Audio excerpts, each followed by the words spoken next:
আলাইকুম, hello everyone, welcome to my YouTube channel top gear. বন্ধুরা, যখন গড়িতে সময় 9:11, এই মুহূর্তে আমি আছি জিঞ্জিরা।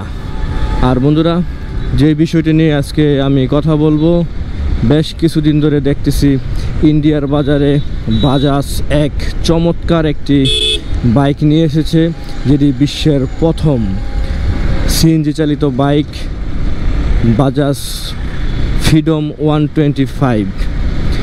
বাইকটির ইন্ডিয়ান বিভিন্ন মোটোব্লগারদের রিভিউতে দেখতে পাচ্ছি বাইকটি খুবই চমৎকার একটি রূপ নিয়ে আসছে। 4টি কালারে পাওয়া যাচ্ছে বাইকটি।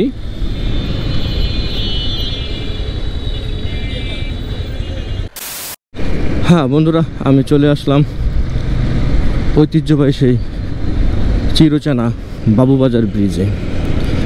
বন্ধুরা, যে কথাটি বলতেছিলাম, যে বাজাজের যে 125 যে বাইকটি ইন্ডিয়ার বাজারে চলে আসছে, তো এই বাইকটি 2 লিটার পেট্রোল আর 2 লিটার সিএনজিতে প্রায় চলবে 330 কিলোমিটার। তার মানে দাঁড়ায় কি, হিউজ পরিমাণ মাইলেজ। প্রতি কিলোমিটারে খরচ হবে মাত্র 1 টাকার মতো।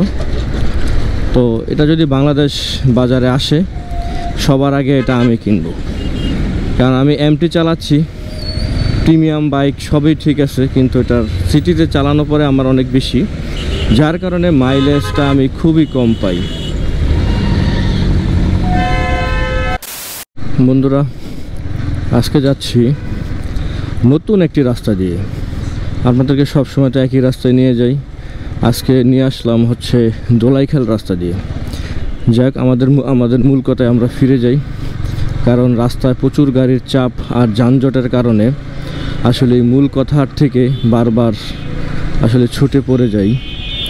কারণ এত যানজটের ভিতরে আসলে গাড়ি চালানোটা আবার কথা বলা, এটা খুবই একটি বিরক্তিকর একটা অবস্থা আর কি।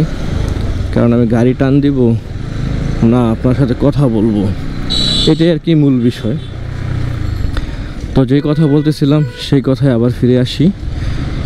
হ্যাঁ, যেই বাজাজের যেই ফ্রিডম 125 তা কবে বাংলাদেশে আসবে এরকম কোনো নিশ্চয়তা নাই।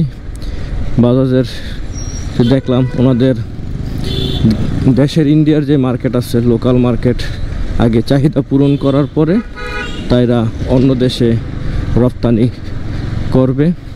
তবে বাজাজে যেহেতু অনেক বাইকে আমাদের দেশে আছে, তো খুব শীঘ্রই আমরা দেখতে পাবো। দেখেন কত পুরান একটা ভবন, আমরা খুব শীঘ্রই দেখতে পাবো আমাদের দেশে হয়তোবা। তো আমাদের দেশে আসলে ইনশাল্লাহ আমি এই একটা বাইক কিনবো। আমার এমটিও সাথে থাকবে, প্লাস ওইটাও থাকবে সাথে, আমি 2টা বাইকই রাখবো। যাই হোক, কথা বলতে বলতে বন্ধুরা চলে আসলাম আপনার, এটা কোথায় জানি নামটা সে মনে পড়তেছে না। যাক, নতুন একটি রাস্তা। আর ভিডিওটি বড়ও করব না, এখান থেকেই বিদায় নিচ্ছি। ভালো থাকবেন, সুস্থ থাকবেন, খোদা হাফেজ।